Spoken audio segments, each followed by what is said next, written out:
Avec ce genre d'exercice, tu pourras commencer à les solliciter, mais on va dire que ce qui va réellement les faire apparaître, ça sera ton taux de graisse. Plus tu seras sec, plus tu les auras apparents. Mais il y a pas réellement d'exercice spécifique que pour ça.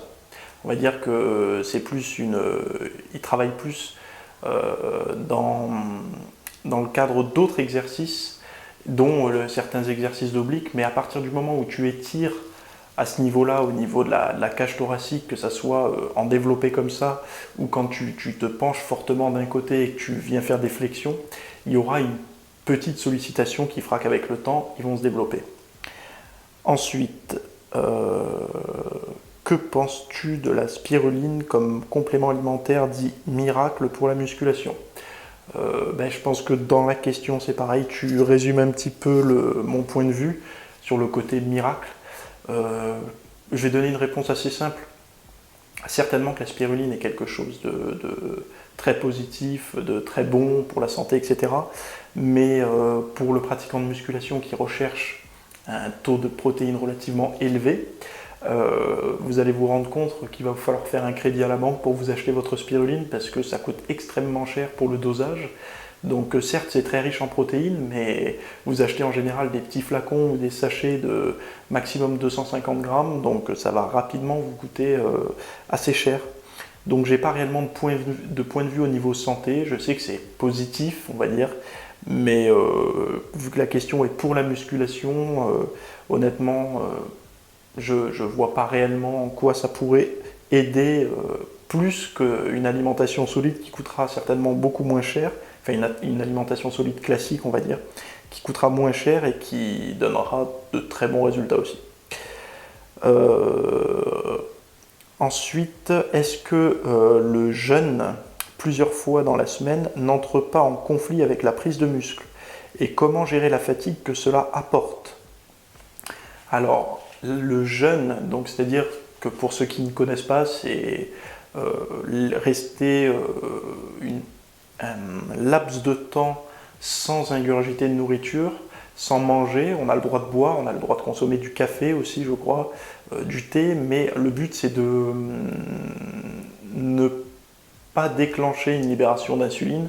Donc on ne mange rien, on laisse son système digestif vide pendant par exemple 18, 19 ou 20 heures dans la journée.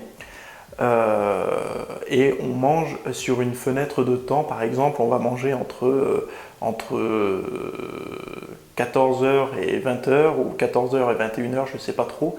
Et après, tout le reste, toutes les heures tous les autres créneaux horaires de la journée, c'est interdit de manger. Donc on ne mange pas. Donc pour la prise de muscle, c'est pas l'idéal parce que pour la prise de muscle, surtout pour une personne qui a du mal à prendre de la masse musculaire, le but pour cette personne, c'est d'avoir toujours une digestion de protéines en cours. C'est-à-dire qu'il ait tout le temps un apport en acides aminés en permanence dans son organisme, de manière à pouvoir construire de la masse musculaire forcément et remplacer et réparer les dégâts de ses entraînements. Pardon. Donc, c'est certainement possible de progresser, donc de prendre de la masse musculaire avec cette méthode, mais personnellement, je trouve que cette méthode est beaucoup plus intelligente à utiliser et utile, on va dire, pour perdre du poids, donc perdre de la graisse, surtout pour les personnes qui veulent commencer à s'alimenter d'une manière clean et commencer à perdre du poids. Ça va être plus facile parce que vu qu'on a un laps de temps où on doit manger forcément le nombre de repas réduit et le total calorique de chaque repas augmente un peu, forcément, parce qu'au lieu d'avoir 3 repas solides et 2 collations, on va avoir 3 repas. Donc forcément, les calories des collations vont être plus ou moins greffées aux 3 repas. Donc on va avoir l'impression de plus manger, donc pour une personne qui se met au régime, ça sera psychologiquement plus facile. Mais je pense que c'est juste un pied à l'étrier pour ensuite adapter son alimentation de manière à réduire les quantités de calories par repas et avoir des repas plus légers. Pas forcément très fréquents, mais avoir des repas plus sains et plus légers, mais étalés sur la journée. Pour perdre du poids, je trouve que c'est quand même une bonne technique. Voilà.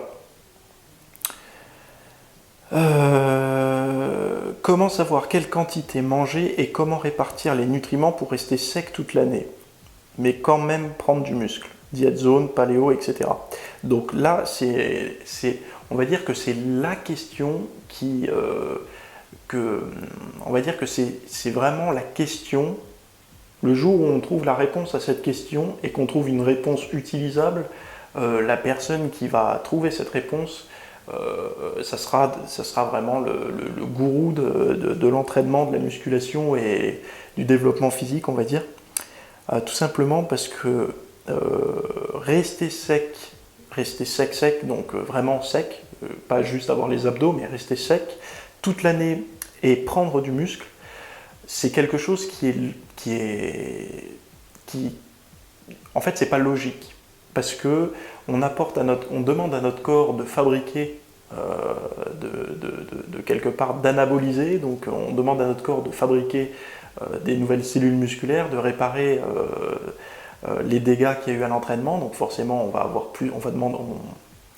on va fournir à notre corps plus de calories, mais c'est pas parce qu'on veut que ces calories aient juste dans le muscle que ça va le faire. On va dire qu'il va aussi en profiter pour faire un peu de gras, et ça c'est logique, parce qu'on est fait comme ça, on est fait pour survivre, on est fait pour stocker, et on ne peut pas avoir la même progression en termes de masse musculaire quand on souhaite rester sec que quand on s'accepte plus ou moins dans le miroir un petit peu grassouillé.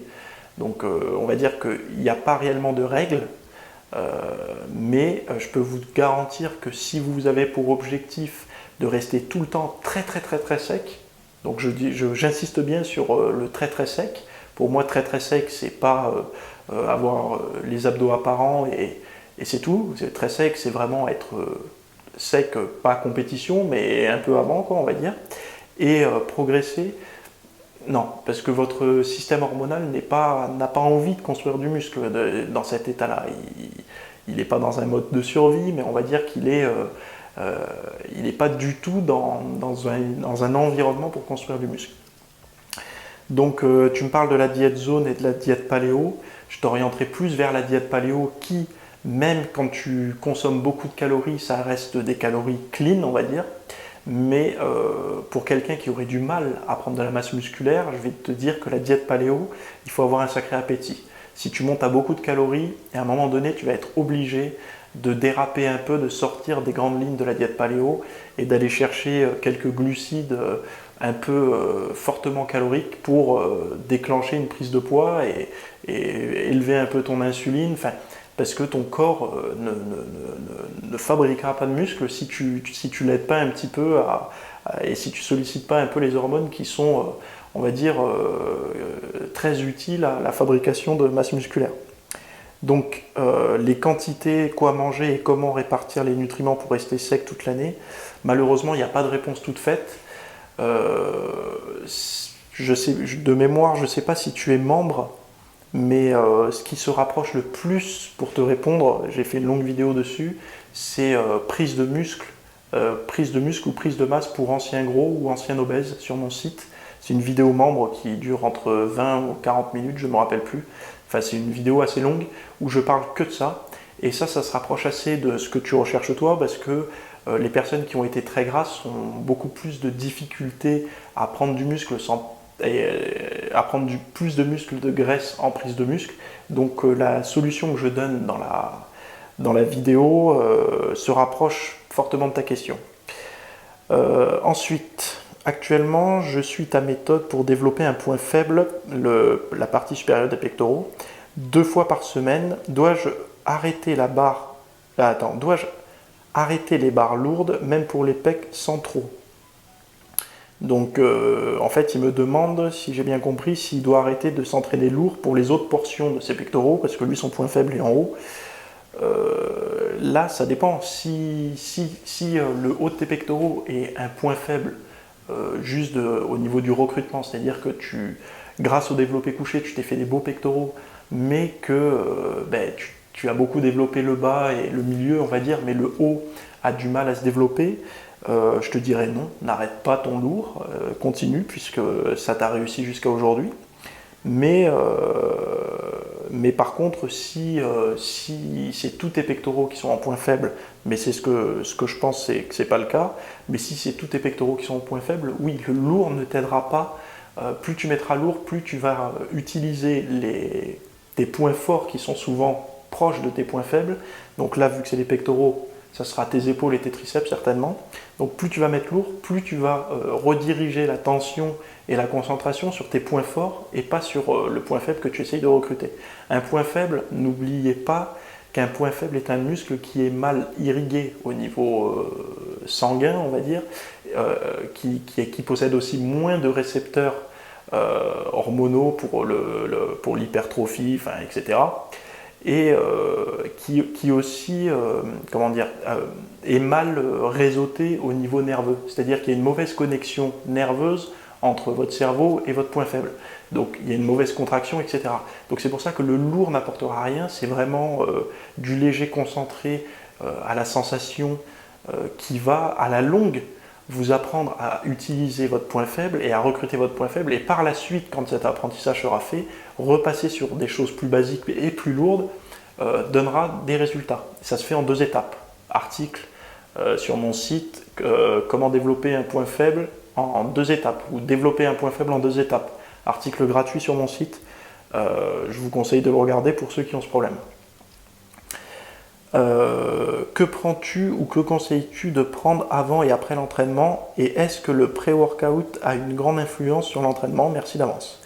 Alors déjà avant l'entraînement, je recommande pas forcément de prendre une protéine, surtout une protéine rapide. Donc je serais plus à conseiller soit un repas, soit une protéine lente quelques temps avant l'entraînement, donc pas immédiatement avant parce que sinon vous allez être pas bien sous la barre, mais on va dire entre 2 heures, 1 heure ou on va dire qu'au-delà d'une heure avant l'entraînement, enfin en dessous d'une heure avant l'entraînement, c'est un peu délicat pour ceux qui ont des problèmes de digestion, mais on va dire qu'il faut avoir ingurgité quelque chose dans les 2 heures avant l'entraînement, dans un souci de prise de muscle, hein, j'entends. En sèche c'est différent, moi je consomme rien, mais dans un souci de prise de muscle, de manière à avoir des acides aminés qui circulent. Éviter les protéines trop rapides avant l'entraînement pour éviter les hypoglycémies, et une petite source de glucides si vous les tolérez bien, de préférence à un index glycémique modéré à bas, donc qui se digère plus lentement, de manière à ne pas faire une hypoglycémie encore une fois. Par contre, après l'entraînement, là j'insiste à chaque fois là-dessus, après l'entraînement pour moi c'est le repas vraiment le plus important. C'est si on s'entraîne comme un warrior, on va dire, et qu'on saute, et qu'on néglige, et qu'on ne respecte pas le repas qu'il y a après l'entraînement, pour moi c'est la plus grosse erreur. C'est comme être allé s'entraîner pour rien, c'est-à-dire avoir souffert pour rien finalement. Parce que le corps est en demande et a des besoins, et il faut rapidement combler ses besoins. Donc je sais, c'est vieux comme le temps, c'est vieux comme tout dans le monde de la musculation, où on dit de manger sa protéine rapide direct après l'entraînement. Mais je pense, et j'en suis convaincu, que c'est ce qui a marché pour beaucoup d'athlètes jusqu'à aujourd'hui. Les études sont plus ou moins quand même d'accord sur la réponse, on va dire anabolique, d'une protéine en poudre à digestion rapide après l'entraînement. Voilà, après l'entraînement, checker, je ne veux pas faire la promotion des protéines en poudre, mais je vais juste vous dire, après l'entraînement, ayez une protéine qui se digère le plus rapidement possible, suivi d'un repas solide contenant aussi des protéines et des glucides, et limitez un petit peu les aliments trop gras. Enfin, essayez d'avoir une digestion relativement rapide dans l'heure ou les 2 heures après l'entraînement. Je ne vous dis pas, attention, d'aller vous prendre un bol de céréales choc à pic. C'est juste, dans le choix des aliments sains que je peux vous recommander sur mon site, choisissez ceux qui ont une vitesse d'absorption plus rapide que par exemple le repas que vous allez prendre très loin de vos entraînements, qui lui aura pour but d'être digéré le plus lentement possible, de manière à ce qu'il soit bien converti en énergie et pas en graisse. Voilà. Donc si je peux te donner un conseil, directement après l'entraînement, débrouille-toi pour consommer le plus vite possible, sans courir, sans avoir un accident sur la route, des protéines rapides. Voilà. Pour moi, c'est la base.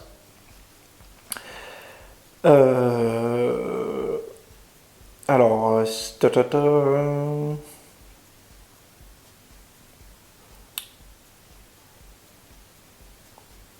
Alors, est-ce que c'est bien d'aller à la salle un jour sur deux ou alors d'aller tous les jours avec un jour de repos?